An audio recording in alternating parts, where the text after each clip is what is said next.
Chapter 1. You can have anything you want in life so long as you can pay for it.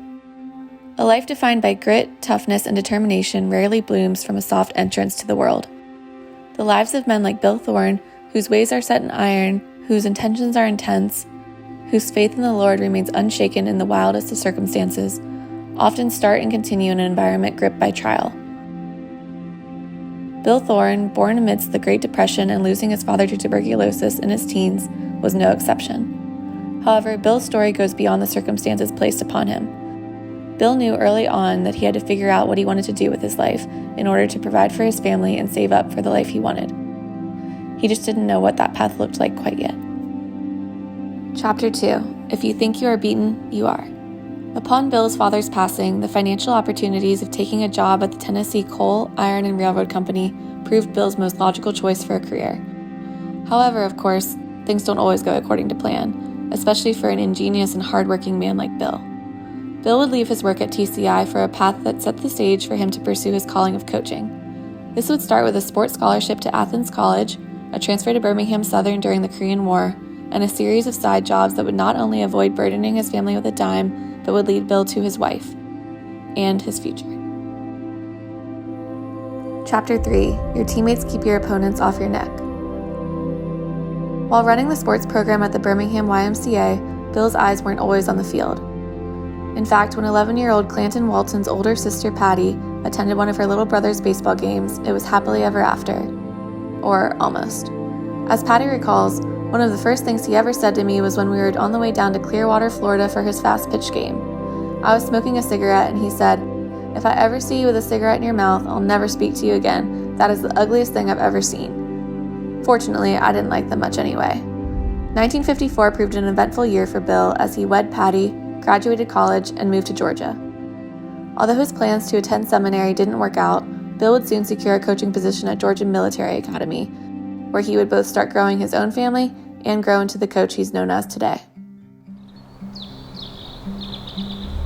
Good seeing them all, huh? Oh yeah. Boy, those jackets are old, aren't they? But y'all aren't. That's all right.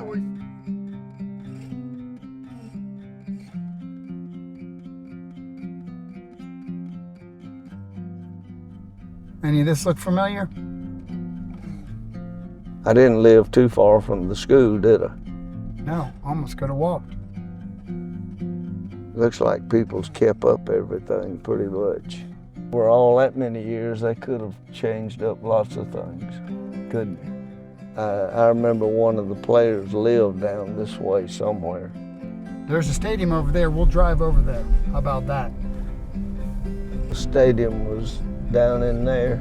There's the track. Oh yeah, where those buildings are, it's where this stadium was. Right, because this isn't And they don't Sunday. show any signs of the poles up with the lights, do they? No.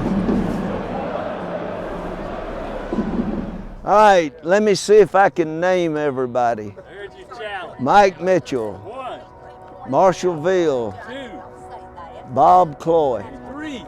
Mike Cloy, Tex Harris. Man, you got them all. You got a better memory than I do, sir. Oh. You got a better memory than I do. No. Don't see you very much, Great to see you. Yeah, don't see but you. you're around, I know. Yeah. Young guys can get in the back. 1, 2, 3. Let's see, standing here, This is where it used to be. what I remember, to the right, it's where they did the, Oh, wood shop and all of that. Yeah. and the library on top, Library on top. and they had a little access road you could drive past the end of the building. Did you know those 50-pound plates, they were not exactly 50, but They're probably 60. I let that guy from the city who loaned us a roller that the city had, and they would send him over and let him roll the track. I guess you boys want to just go on up to that homecoming day. Probably afterwards. After you got your butts kicked here, but he made it very clear that if you had that more important than this football game, and that was it.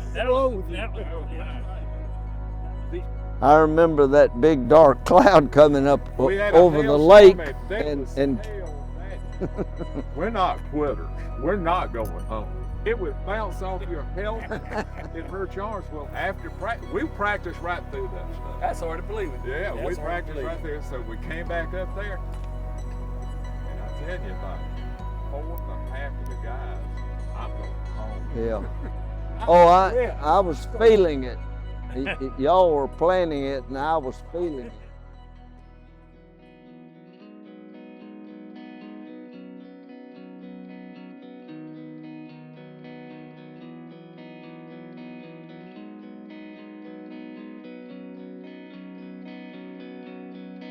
Lived in the second house on the left. That was it.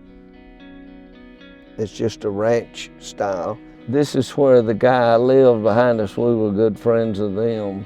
The first house I built right here. I just didn't finish the basement. The guy that did the electrical work for me lived in one of those houses. Oh, you're like When I was building those two houses. Yeah, I built this one, then I built that one. The Greenbrier Mall, back when I was coaching at Headland, was a focal point, and it was a lot easier to get the boys to get their run in by getting up early in the morning and coming over to Greenbrier Mall and being able to run inside there, which was a huge area for running. We somehow came up with a distance of 800 meters, and they would run somewhere in the neighborhood of, I'm guessing, 4 to 8 miles. been big and open, it would have seemed much bigger. But that had to be the area where we did it because it's got the most space. This is the parking lot. They haven't done anything with it. And That's the original pole. And this was an old Sinclair station. this is where I had my office. And this is where I changed the tires, this first bay. It was called Coach's Tires, was the name of it. About 5 years. Picking up trade-in cars at over at Greenbrier at the Buick place. D.L. Claiborne was the name of the place. Sign was up over there.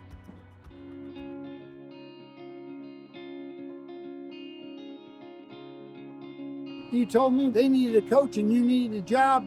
Yeah, well, at that time they caught me and talked me into coming up here to see if I could get the program going right. And eventually we were able to do it, but it took a lot of doing. Boy that said he played tailback, and he was very frail, and I wondered about it, but he was really tough. I kept thinking, like, what have they got me into? Because the first time they had a meeting, there wasn't but a handful of boys, maybe 7 or 8. I had some kids that were pretty tough and they wanted to play. This was part of the school. These were classrooms. Right down beside, see all those windows? Colonial Hills Christian School. And that was their gym. And they had 2 or 3 or 4 classrooms on the far end in the gym. This is the place where we would have track practice at Colonial Hills. He gave me full permission to use this to practice on. And it's also when it went on through that year that I was leaving Colonial Hills. and I was still coaching there. And I was going to coach these kids from Fayette Christian where I was leaving to go to, and I had them to meet me up here. Right. And This is where you were the head technically the head coach of 2 track teams at the same time, Colonial Hills and the Fayette one. Well, football also, because all those track guys played football. They were starving for somebody to give them attention and teach them. Right. That was obvious. See, I was fortunate wherever I coached that I could do the things that I did. And without that, it wouldn't be worth it. What's up, coach? Who have you got here? Lord have mercy. Who's down here? Philip Thorn. Corley, running back, There you go. Yeah. Absolutely. hard runner. Oh, God. Look, do you remember Thad Portman? Yes, sir. I was fast, but Thad, I would trip on my own. Lime, Portman. Got my lime. Got your mark. Yeah, but you got to shuck off of it and go find the ball. Oh, golly. That's when the landmark. Remember the old building we had right there? We were just talking about that. That had Yeah. all the. And we had the uprights out there. Yep. And we do our. The Tins. goalpost was what I had made for my youngest son. Oh, Yeah. they went alphabetical. Well, see, they did this after I had left. Oh, okay. You never saw this trophy then? No, never have We seen got it. the trophy Remember I was telling you coming over here, where'd they put my name? on the bottom. Yeah, they would have left it out if they could have. You remember when we played Colonial Hills that first year? I remember. That was overtime. It was overtime, and Yeah, and I was actually trying to keep from winning the game. It was a weird feeling. No, it was tough. I remember us going. Colonial Hills knew what we were running. We knew. What See, they were running. they forced everything. Like they forced the game. They wanted to play, and I really didn't. It was just too complicated. I remember right at the end of the game, you came out on the field. We called a timeout. You came out on the field during offense, and you looked at us. And I remember you saying, "Y'all want to win it, or we're going overtime?" And we said, "Coach, whatever you want to do." And then we went for the tie, and we won it in overtime. Well, what Yeah. happened? So We won that game in overtime. What was that play where we got all together? It was the goal. 31 wedge.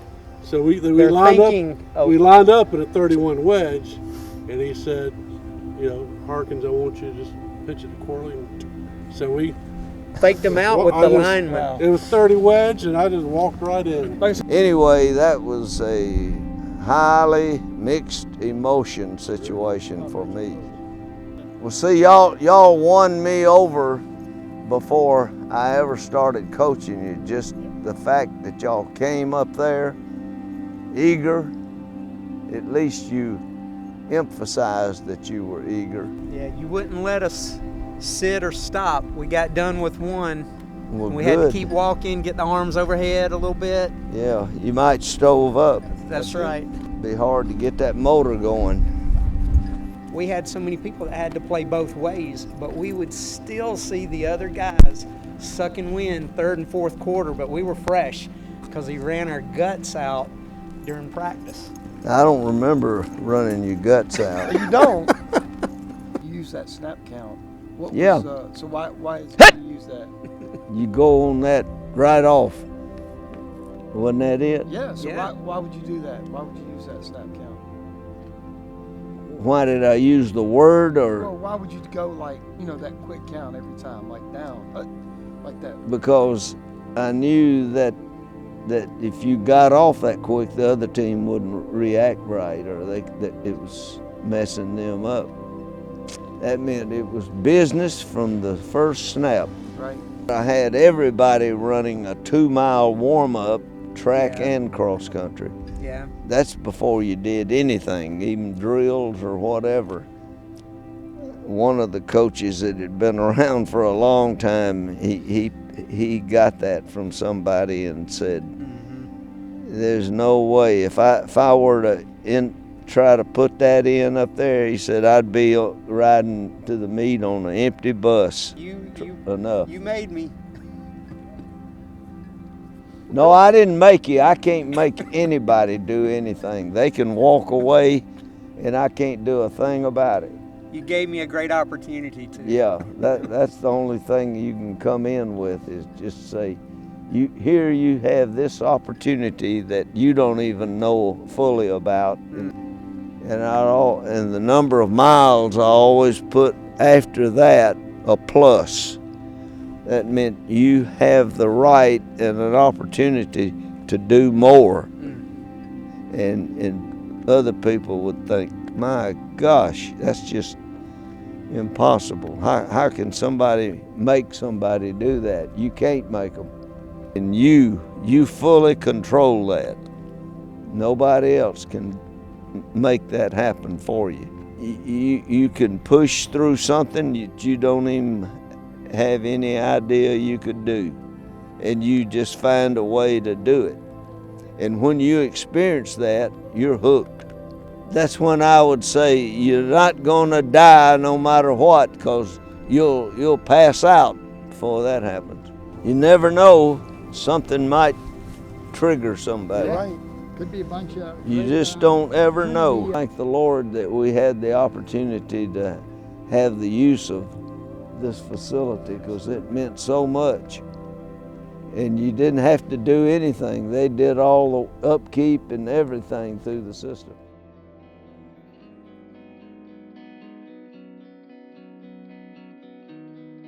So now, do you remember how it came about that we got this place to be able to have the school that first year? Yeah. Can you tell me Somebody knew Jake Mask, and they knew he had, or they just was going to ask him if he had anything that would work out with us. And I'm sure they told him all about how we were starting the school. I can remember the area once they showed me inside, and it had been closed down for a long time, being a cabinet shop. In other words, we had to have some temporary plans of how to make room inside of it with petitions and things. You know, it wasn't ideal at all, but you had to do it in certain ways. You know, it went right up to the day of opening, and the inspector, he stopped us, and we couldn't open it until he approved it. And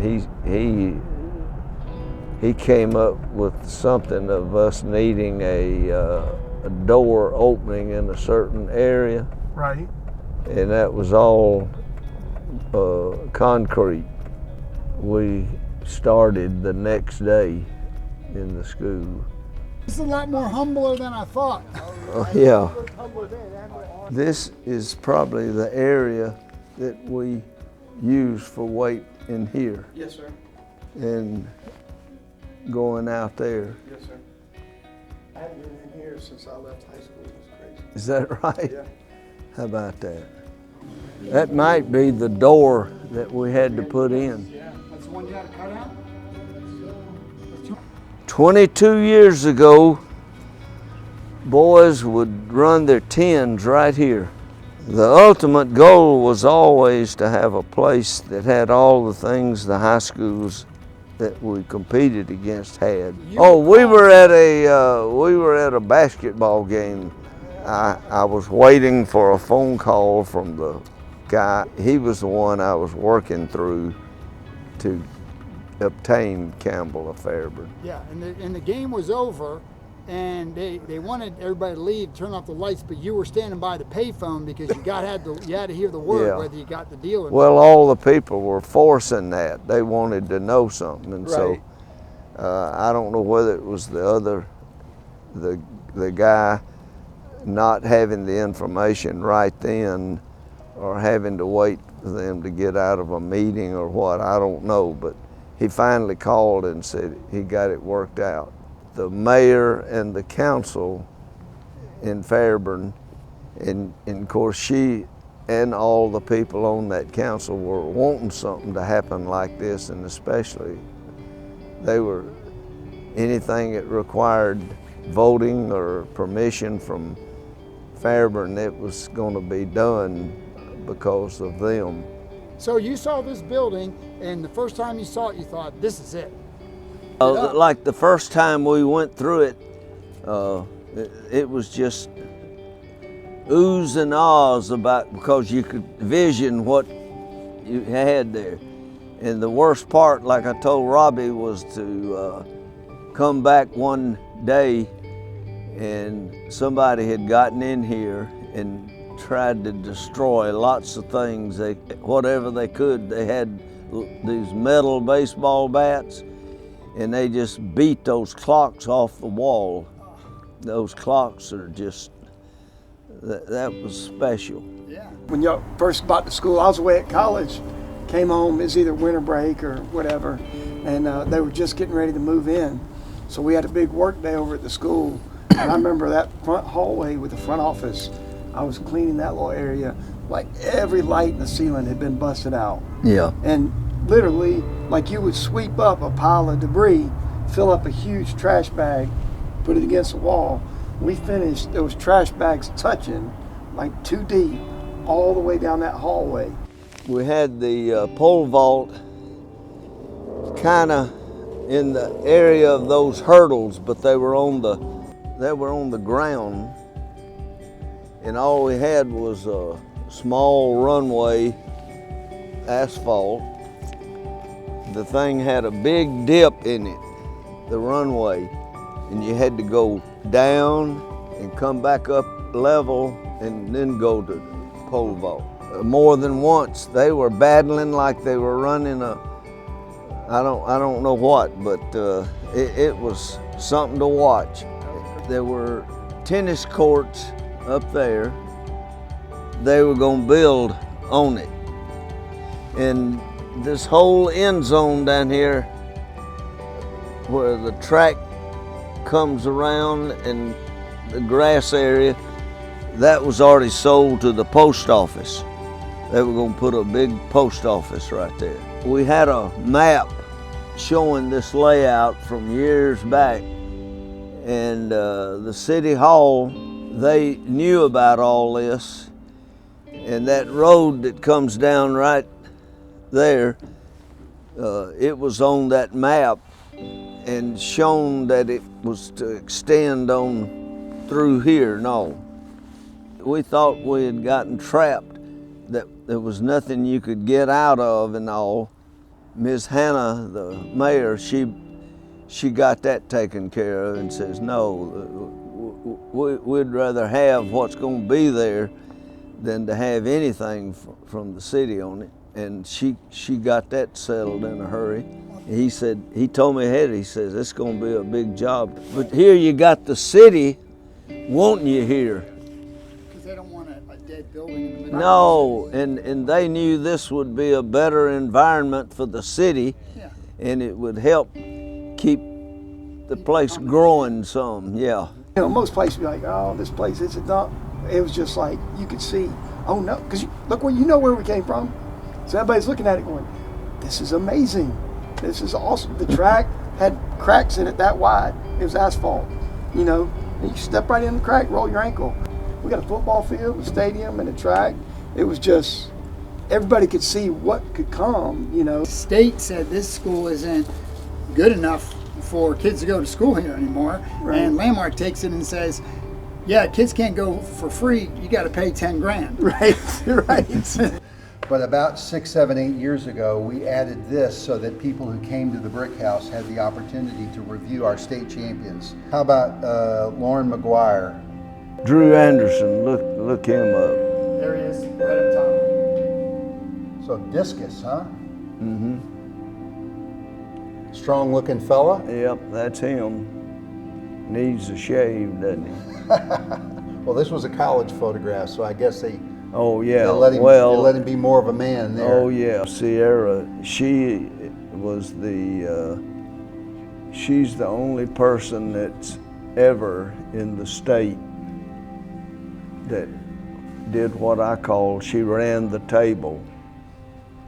That she did it all. Look at all those records. Yeah, see, she won every event she was in, and some of them hold the record. Still? And that's 4 years, 4 straight years, and no one has ever done that, male or female. And I don't know that they ever will. Clark Rivers. That's 0102. him. Yeah, I had to stop football practice one day to speak to him and his family. They came over and we had a football practice, and he was wanting to talk to me about coming over here and leaving Sandy Creek. Now she's another one that didn't know the word quit. And she probably ran with her fists doubled up so she could beat people out of the way. I was standing right here and they were doing that movie. Burt Reynolds was sitting right over there on the floor. Well, I was looking for some of the kids that came in here and they hadn't quite finished up. They probably didn't do their cool down run. And I didn't realize what was going on, and Cheryl, my daughter, got all over me. I walked in here and called out, Carolyn Jones, where are you? And they were right in the middle of making a scene, and they stopped. Everybody started clapping. I didn't even know what was going on. Willie Nelson was in it. And Burt Reynolds? Yeah. I was an interrupter. Yeah. You can say. You're like Forrest Gump. Every time I turn around, you have something new. Yeah, it looks like Zach. And that's Sarah King. The thing's heavier than I thought it was. It's that base that's so heavy. The kids used to take them, would go out and eat after the state meets. They would take these and fill them up with whatever they wanted to drink. Well, not whatever they wanted. There was no alcohol. You're just talking about like soda. Well, yeah, tea or something, and they would drink out of them. That's the last one. That was number, for here, that was number 37. Is that right? 37. And that's the state seal. It wasn't elite unless it had the state seal on it. They said our library wasn't large enough. I always felt like they just didn't care about us. And so we go over there and we play as if we were in the state of Alabama. And they had to play us here, and we always played home and home. 1 year at one place and 1 year. They ganged up on us the second year. They were not going to allow somebody from Georgia to come over and take the championship trophy back home with them. And all those schools had planned everything they could to block us in all the different events. Yeah, that's wrestling. That was the runner-up. Runner-up, yeah. Let's see if we can see the names. Feels like practice just ended. Trying to get home, get warm. Yeah. Some dinner. Hard but smart work. Right. Given time defeats talent or takes talent to a higher level. Yeah.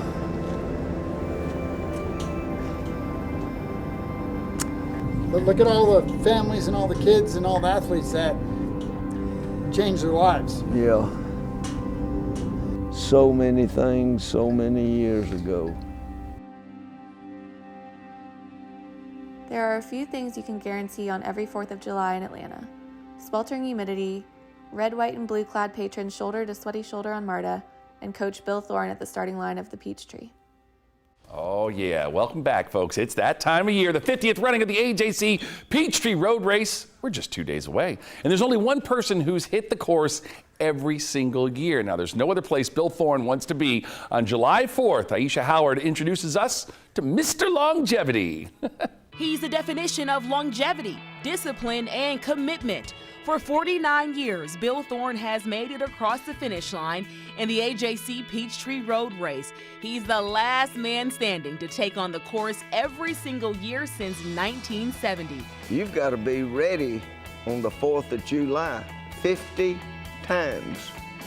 Now, what's the odds of that? Not too good. So how has he managed to keep the race day odds in his favor all these years?